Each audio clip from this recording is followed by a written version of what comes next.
Toda rosa é rosa porque assim ela é chamada. Toda bossa é nova e você não liga se é usada. Todo carnaval tem seu fim. Todo carnaval tem seu fim. E é o fim. E é o fim. E o nome dessa música se chama Todo Carnaval Tem Seu Fim. Isso mesmo. E o refrão da música é muito delicioso. Ele fala assim: deixa eu brincar de ser feliz. Deixa eu pintar o meu nariz. Deixa eu brincar de ser feliz. Deixa eu pintar o meu nariz. E a proposta do carnaval é ser esse momento de comemoração, de celebração com muita música, festa, exagero. Deixa eu brincar de ser feliz. Deixa eu pintar o meu nariz. Agora, alguém aqui sabe qual é a origem do carnaval? Eu quero dar 1 minuto e meio, 2 minutos para você conversar com quem está do seu lado. Quando começou o carnaval? Se você lembra quando começou, se você vivia naquela época, se você existia naquela época. E de onde que surgiu o tal bendito do carnaval? Vamos lá? Trocar figurinhas? E aí, já descobriram quando começou o carnaval? Quem se arrisca a dizer quando começou o carnaval? Tem as marchinhas antigas lá de tralalá. Eu sei como a história da origem, não como pessoa. É, qual é a história? Mas é uma festa que foi feita para justamente um tempo da festa da carne, para se abster fala assim, mas tempo a gente pode, por isso que fala carnaval, festa da carne, né? Pode extravasar, né? Você pode fazer o que você nunca fez, você pode fazer nesses dias, só nesses dias. Depois entra a quaresma. Aí depois... Okay. Essa é a tradição mais comumente associada ao carnaval. Eu também conhecia essa expressão. Alguém mais sabe alguma outra história do carnaval? Quando começou? Por que começou? Não? O carnaval, como o Júnior falou, é uma festa religiosa. Incrível isso, né? É uma festa religiosa. E ela começou com uma festa da religião cristã ocidental, da igreja cristã ocidental. Então, festa de carnaval é festa patrocinada inicialmente pela igreja cristã ocidental. Engraçado isso, né? E tem a ver realmente com a tal da quaresma. Quaresma são os 40 dias que antecedem a Páscoa, por isso quaresma. 40 dias que antecedem o momento de se viver pelo Espírito.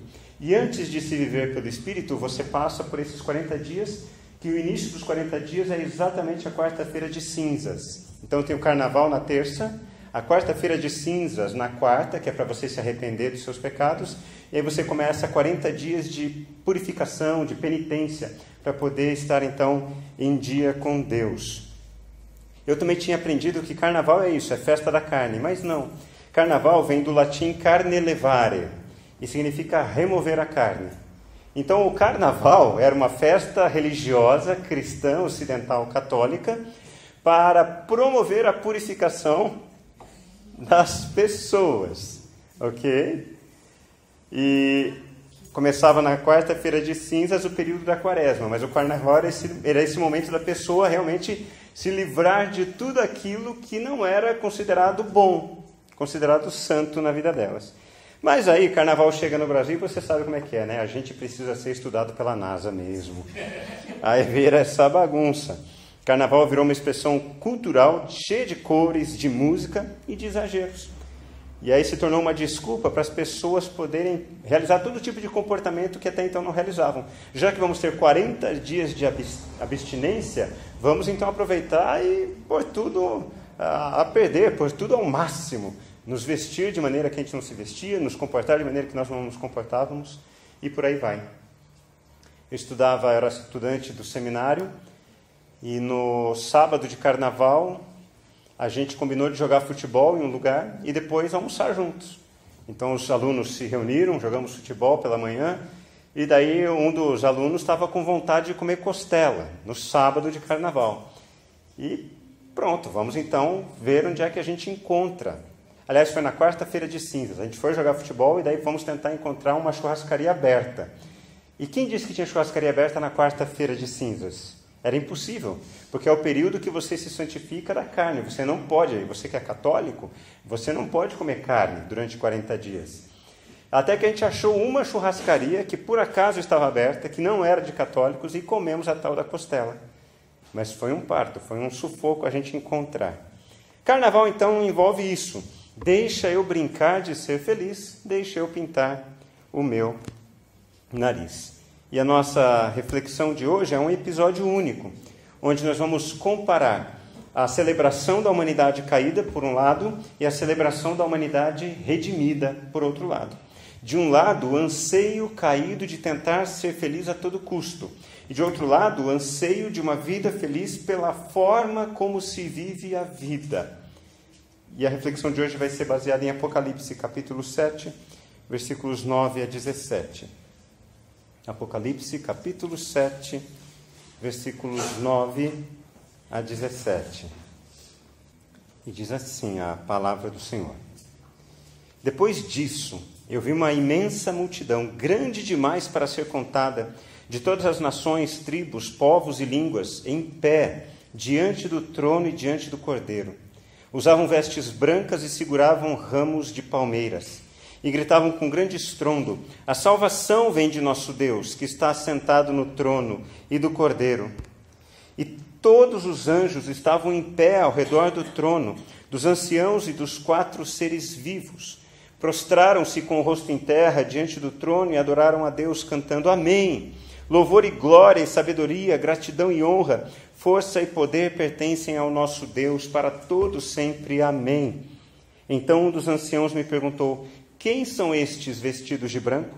De onde vieram? E eu lhe respondi: Senhor, tu sabes.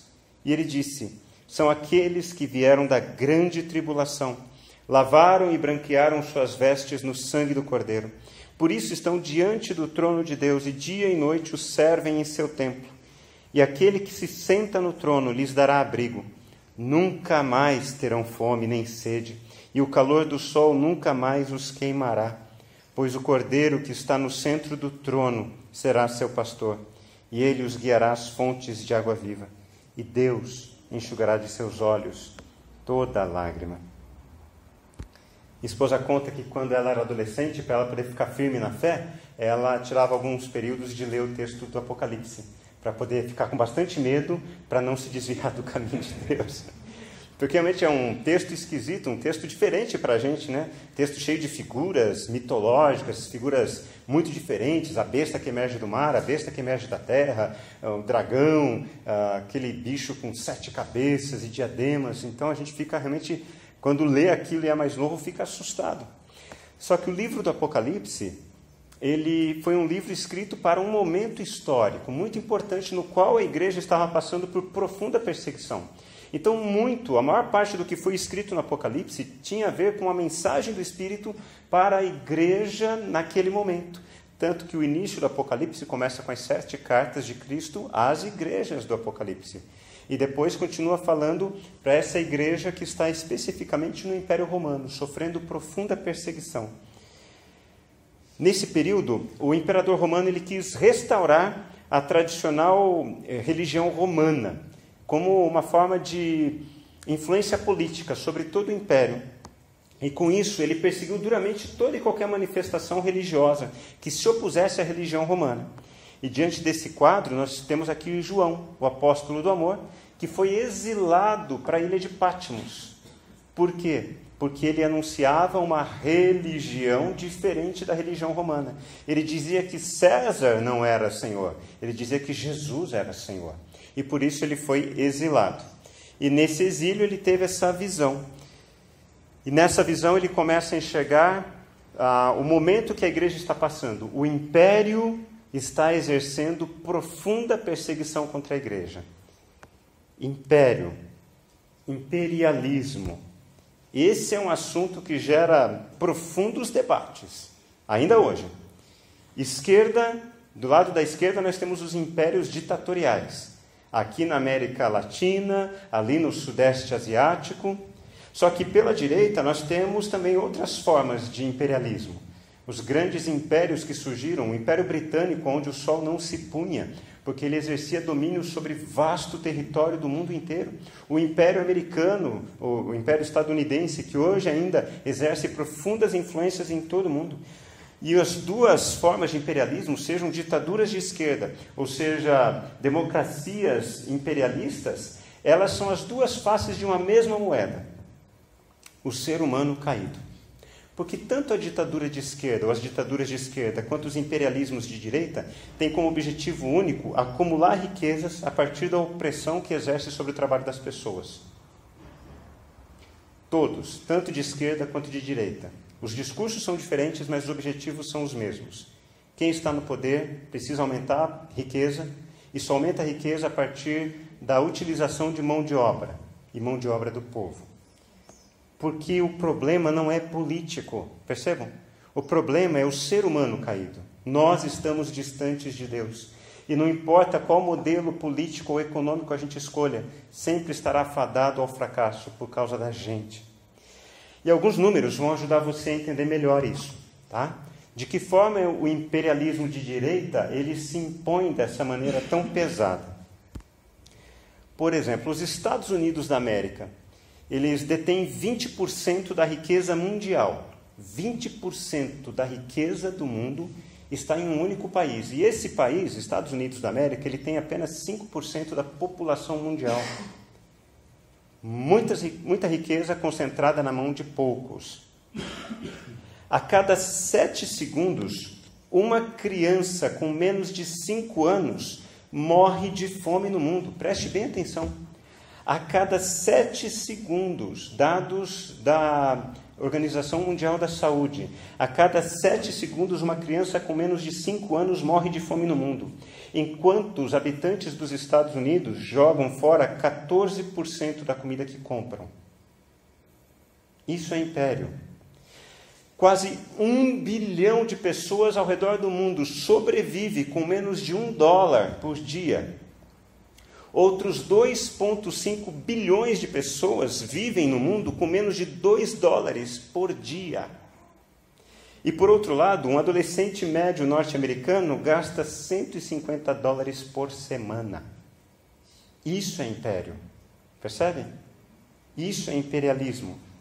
Os norte-americanos gastam mais em sacos de lixo todos os anos do que a metade do mundo gasta na obtenção de outros bens. Terrível isso. Triste. E esses dados foram levantados, não foi por alguém de esquerda, não. Foram levantados por um pastor americano, porque ele está denunciando o pecado do seu povo. E ele afirma que, embora os Estados Unidos sejam ainda a primeira economia do mundo, o número de norte-americanos que tomam antidepressivos triplicou desde o ano de 1990. Isso são dados assustadores. Ter dinheiro, ter riqueza não é sinônimo de felicidade. E é justamente isso que estão passando para a gente. É justamente isso que a propaganda do império nos fala. Só seremos felizes se tivermos dinheiro, se tivermos riquezas. E não é bem assim, não. Tanto a mentalidade imperialista quanto a mentalidade ditatorial nos levam a esquecer de Deus. E preste bem atenção em mim. As ditaduras de esquerdas, elas fazem questão de apagar Deus da memória das pessoas. A revolução na China, a revolução na Rússia, a revolução em Cuba, fecharam igrejas, queimaram Bíblias e diziam: Deus não existe. Mas o movimento imperial de direita também leva as pessoas a se esquecer de Deus, não fechando igrejas, não queimando Bíblias, mas incentivando um consumo e um entretenimento que leva as pessoas a se esquecerem de Deus. Porque o que importa é eu ser feliz, o que importa é eu adorar a mim mesmo. Todo carnaval tem seu fim, graças a Deus. Porque o quadro é este. Não importa a forma de governo ou de estrutura social, o problema está na gente. Nós somos caídos. Somos seres humanos caídos, distantes de Deus. E não importa se haverá Páscoa daqui a 40 dias. O que importa é celebrar o carnaval agora. Deixa eu brincar de ser feliz, deixa eu pintar o meu nariz. O que importa, no final das contas, é o quanto eu estou sendo favorecido. Se os outros não estão sendo favorecidos, azar o deles. Eu estou. Eu livrei o meu. Eu estou bem. Minha família está bem. Não importa se de esquerda ou de direita, todos nós vivemos debaixo da opressão de um império chamado o Império dos Direitos. E isso faz a gente se esquecer de Deus. A gente quer ser feliz a todo momento. Eu preciso, eu mereço, eu quero, tudo para mim, eu tenho direitos. Percebem como a gente vai se esquecendo de Deus? Rob Bell, escritor e palestrante cristão, ele escreveu assim: é assim que você se lembra de Deus, abençoando aqueles que mais precisam, do mesmo modo que Deus o abençoou quando você mais precisava. Percebe a diferença? Enquanto esse jogo político de esquerda e de direita estão levando a gente a nos esquecermos de Deus, estão nos conduzindo a um processo de esquecimento de Deus, o Evangelho é justamente o contrário. O Evangelho está nos lembrando a todo momento que, para não esquecermos de Deus, nós precisamos deixar de viver uma vida egoísta, egocêntrica, não mais focados em nós mesmos, mas em função do outro, porque eu só amo a Deus quando eu amo o outro. E os cristãos, nessa época da escrita do Apocalipse, estavam debaixo de profunda opressão do império. Só que, em vez de cederem ao império dos direitos, eu mereço ser feliz, eu não mereço ser perseguido, eu sou um cidadão romano, eu não posso ser tratado dessa maneira. Não, eles se posicionaram de uma outra forma. E eu quero que alguém leia para a gente esses versículos 9 a 12, por favor, bem alto. Depois disso, vi uma imensa multidão, grande demais para ser contada, de todas as nações, tribos, povos e línguas, em pé diante do trono e diante do Cordeiro. Usavam vestes brancas e seguravam ramos de palmeiras. Gritavam com grande estrondo: a salvação vem do nosso Deus, que está sentado no trono e do Cordeiro. Amém. Obrigado, Nina. O que vale no final das contas? Quando você morrer, o que você deixará de legado ou de herança? Você deixará uma bela de uma fortuna para os seus filhos, para os seus netos, que eles não precisarão mais trabalhar? Poderão ser felizes, curtindo a vida? Ou você deixará uma herança religiosa, achando que eles continuarão esse processo por medo e culpa? De que terá valido a sua vida se você viver 40 anos, se você viver 70 anos, se você viver 110 anos? E é disso que fala esse texto. Por que é que esses cristãos, numa época de profunda perseguição, conseguiram segurar a onda? Porque eles tiveram uma visão, a partir de João, daquilo que no final das contas valeria a pena. Porque no final das contas é essa imagem que João teve em seu coração, em sua mente, será aquela imagem que eu e você experimentaremos. Gente de todas as tribos, línguas, raças e nações diante do Cordeiro, diante de Deus. Haverá um momento em que o carnaval terá fim, mas a festa continuará. Porque estaremos diante do Criador de todas as coisas. E tudo aquilo que hoje não entendemos nessa vida, entenderemos de uma vez por todas. E a pergunta é, quando você estiver diante do Cordeiro, como você estará? Porque a história não tem a ver com o fato das pessoas de todos os lugares e épocas estarem diante de Jesus. A história não é sobre elas, a história é sobre Jesus. Essas pessoas de todas as tribos, línguas, raças e nações estão lá e os anjos estão cantando: a salvação vem do nosso Deus. Todos estão declarando isso, tudo pertence a Deus. Tudo se encerrou. Aquela tristeza que passávamos e passamos dia a dia será vencida, será superada, porque estamos diante de Deus. Da confusão de Babel, onde as línguas foram modificadas, a confissão unificadora de que há salvação em Cristo Jesus. E mais do que isso, é uma imagem que a gente não consegue elaborar mentalmente. Porque quando ele fala de anjos, anciãos, 4 seres vivos, o que é isso? Que raio é isso? É uma imagem que nós não conseguimos elaborar, mas são seres de outras dimensões, seres que têm uma compreensão muito maior do que a nossa, seres que não estão limitados a este planeta, a este universo, ao espaço-tempo, seres que têm uma experiência vívida com o Deus eterno, e eles estão ali juntos, de todas as tribos, línguas, raças e nações, e eles estão adorando aquele que é desde a eternidade. Porque no final das contas, o que vale é se a vida que você viveu aqui foi vivida por causa do Cordeiro.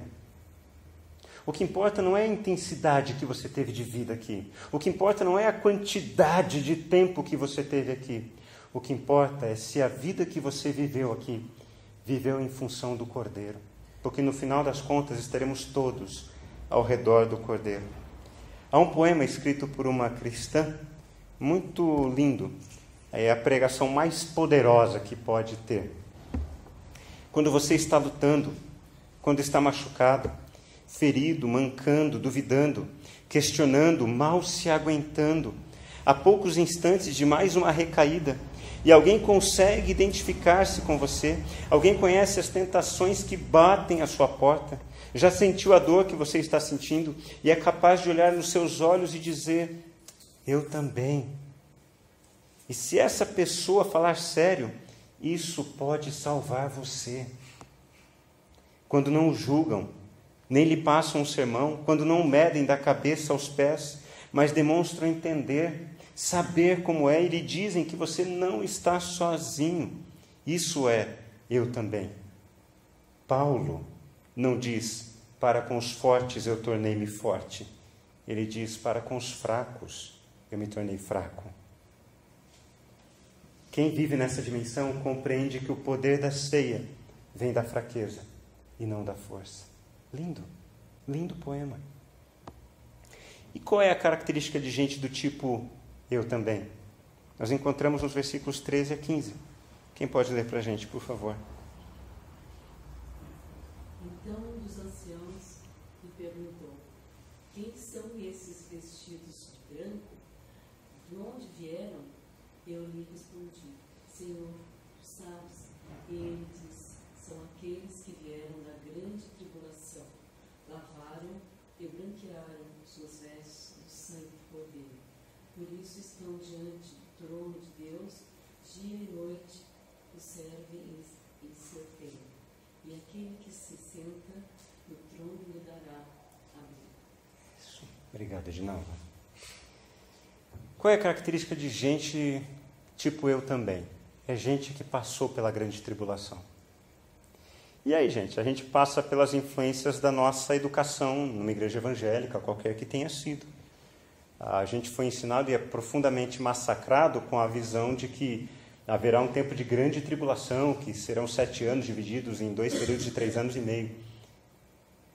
Só que é interessante que a Bíblia não diz isso. Isso é uma interpretação. O que está sendo dito no versículo aqui é exatamente isso. Gente que veio da grande tribulação. Essas pessoas estão vivas ou estão mortas? A olhos humanos. Mortas. Elas estão diante de Deus. Onde é a grande tribulação? Bem-vindo. Você está na grande tribulação. Porque essa vida é uma grande tribulação, vamos falar a verdade. Essa vida é um contra o outro. Um querendo passar por cima do outro, um querendo atropelar o outro, um matando o outro por bobeira. Essa vida é uma grande tribulação. A gente vê, e por onde é que a gente olha, parece que existe mais mal do que bem. E existe maior tribulação do que essa. Você viver em um ambiente de insegurança, de violência, de perseguição, de medo, de culpa. Nós estamos vivendo a grande tribulação. Agora, aqueles que estiverem reunidos diante do Cordeiro, junto de outros milhares, de todas as tribos, línguas, raças e nações, juntos de anjos, dos 4 seres vivos, dos anciãos, essas pessoas estarão lá porque lavaram as suas vestes no sangue do Cordeiro. E, gente, que cena mais esquisita. Alguém aqui já tentou lavar a peça de roupa com sangue? O que sangue faz na roupa? Mancha. Não é engraçado isso? É uma imagem poética, mas ao mesmo tempo poderosa. Porque o que Jesus fez naquela cruz não foi uma ação apenas religiosa. Aliás, não foi nem um pouco uma ação religiosa. Foi uma ação de purificação. Jesus veio para pagar o preço por mim e por você, porque nenhum de nós merece estar diante de Deus. Todos nós somos egoístas. Todos nós estamos debaixo da opressão do império dos direitos. Eu mereço, eu preciso, eu quero. E se for necessário, eu passo e atropelo você para conseguir aquilo que eu quero.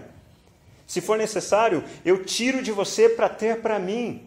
Porque o que importa é eu estar bem, a minha família estar bem, aqueles a quem eu amo estar bem. E percebam como isso acontece com a gente, que foi criado num ambiente religioso. Qualquer acidente de carro, qualquer desastre, se algum dos nossos queridos estava envolvido nisso, mas não morreu, o que a gente diz? Graças a Deus, Deus livrou o nosso querido do acidente. E os outros que morreram? Deus não livrou? Deus não está nem aí para eles? Deus não está nem aí para essas famílias?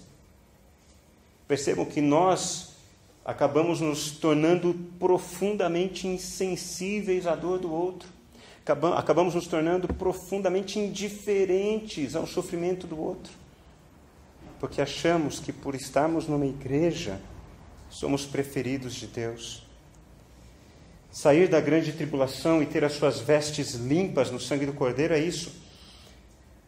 É sair desse movimento, seja de esquerda, seja de direita, mas desse movimento de o que importa é eu ser feliz, eu ter o suficiente para sustentar a minha família, eu ter o suficiente para cuidar de mim. E começar a viver numa outra dimensão, de olhar para o outro e pensar de que maneira eu posso contribuir para que o outro seja melhor. E isso, gente, a gente não faz sozinho. Em primeiro lugar, se não for o Espírito Santo nos constrangendo e nos conduzindo dessa forma, a gente não vai conseguir por força. Porque a gente se anima na primeira vez, na segunda, no terceiro, depois a gente enjoa, a gente cansa. E de outra forma que a gente faz isso, em comunidade. Por isso que a gente está aqui. A gente está aqui para tentar descobrir qual é o propósito de Deus para as nossas vidas, para lidar com a grande tribulação na qual a gente vive. Porque nós sofremos, mas outros também sofrem.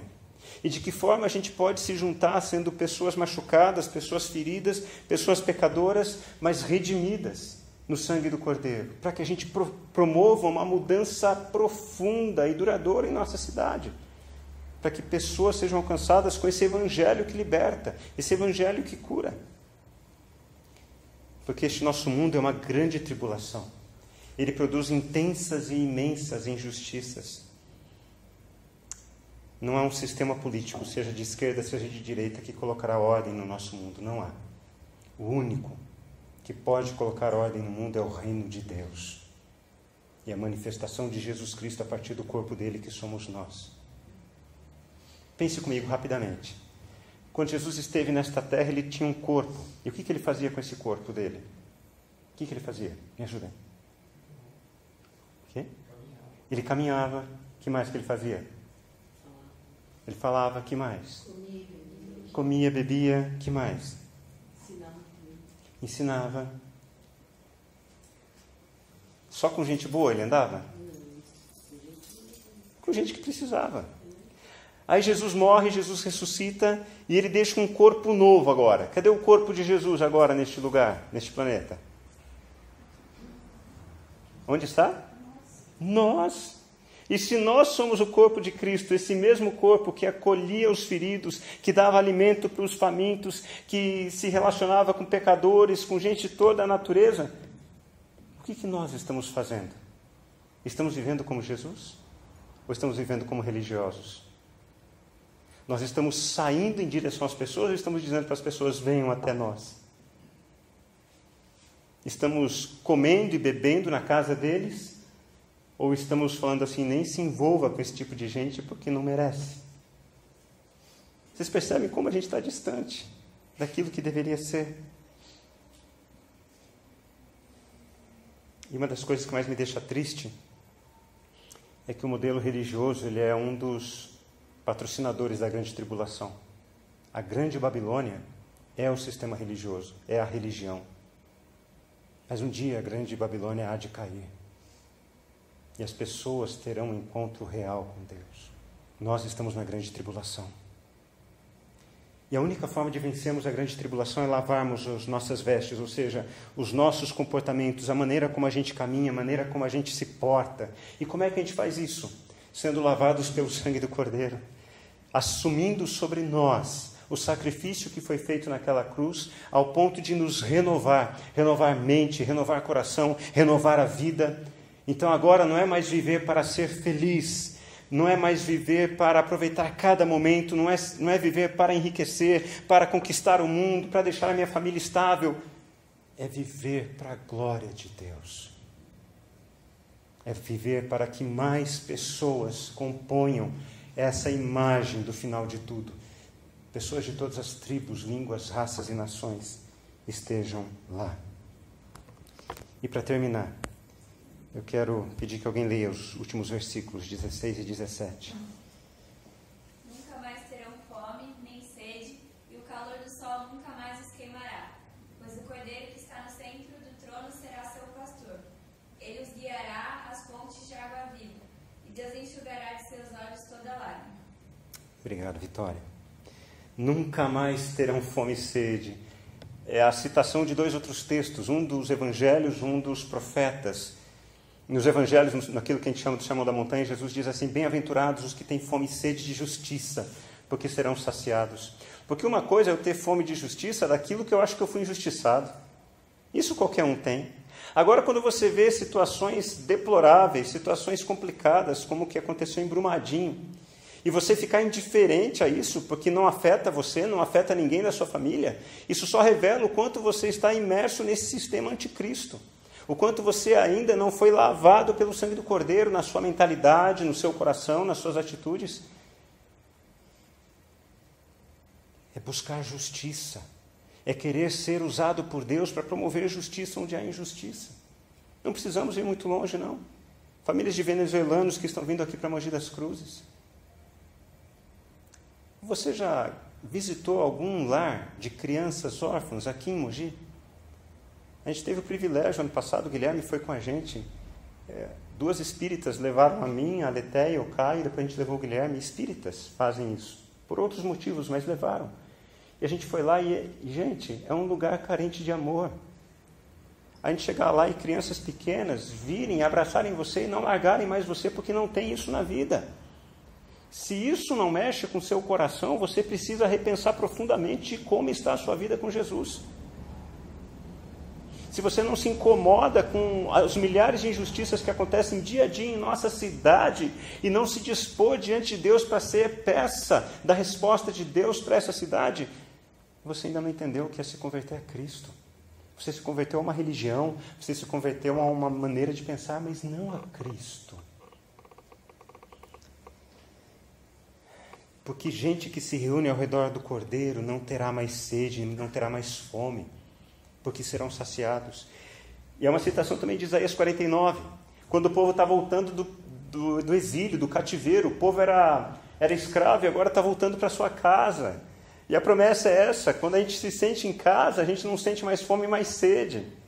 Porque quando a gente está ao redor do Cordeiro, como pessoas, como comunidade, nós estamos em casa. Nós estamos bem. E ao redor do Cordeiro é vencer tudo isso. Vencer a grande tribulação. Quero fazer mais um exercício com você. Você estará lá no trono, diante do trono do Cordeiro. Você verá esses 4 anciãos e você vai lembrar dessa noite. É assim, caramba, o Eugênio falou, nem ele imaginava o que eram esses 4 seres viventes. Quem eram esses anciãos? Como que eram os anjos? Nossa, como eles são diferentes de como a gente imaginava que eram. Só que eu tenho uma esperança no meu coração. Que nessa noite, ou nesse dia, ou nessa tarde, quando a gente estiver lá, pessoas que moravam aqui perto da gente vão te enxergar no meio da multidão e vão correndo, vão te agradecer. Olha, muito obrigado. E você vai olhar bem para essa pessoa e falar assim, mas muito obrigado. Por quê? Eu não conheço você. Eu sei que você não me conhece. Mas você fez parte de uma comunidade que foi movida pelo amor a Deus e às pessoas. E vocês fizeram mudança lá onde eu morava. E por causa disso você nunca me visitou, mas pessoas da sua comunidade me visitaram. E só foi possível fazer isso porque você estava numa comunidade incentivando as pessoas a fazerem isso.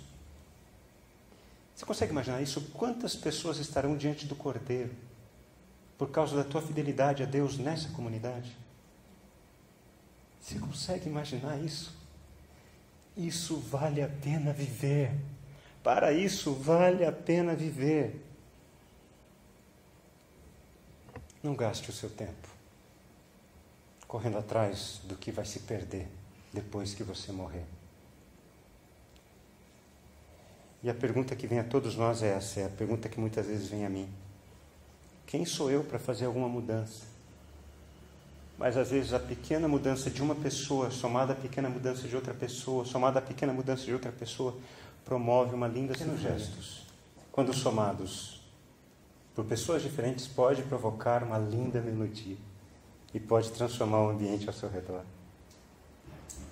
Nós somos uma comunidade pequena, formado por pessoas simples, mas que na nossa simplicidade, debaixo da direção de Cristo, podemos promover grandes mudanças nessa cidade. Você crê nisso? Vamos orar nesse momento.